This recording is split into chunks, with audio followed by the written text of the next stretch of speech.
বন্ধুরা সবাই কেমন আছে? সম্পা রান্নাঘরে সবাইকে স্বাগত। আজকে আমি গুড় বাদাম বানিয়েছি, কীভাবে বানিয়েছি সেটাই আপনাদেরকে দেখাবো। যে সকল বন্ধুরা আমার চ্যানেলে নতুন ভিডিও দেখছে অবশ্যই সাবস্ক্রাইব করে আমার পাশে থাকবে। বন্ধুরা, গুড় বাদামটা ছোটোবেলাতে অনেক খেয়েছি। ট্রেনে, বাসে বা রাস্তার ধারে বিক্রি হয় গুড় বাদাম, খেতে খুবই সুন্দর লাগতো এবং বাচ্চা থেকে বড় সকলেরই গুড় বাদামটা খুবই পছন্দের। 250 গ্রাম বাদাম নিয়েছি, চীনা বাদাম ভেজে নিচ্ছি।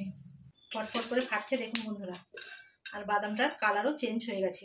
বাদামটা আমার ভাজা হয়ে গেছে, নামিয়ে নিচ্ছি। ওর মধ্যে বাদামটাকে আমি একটু হাত দিয়ে গরম অবস্থাতে খোলাগুলো ছাড়িয়ে নেব। বাদামগুলো তুলে নিচ্ছি। 250 গ্রাম গুড় নিয়েছি, প্রথমে আমি পাক করে নিচ্ছি।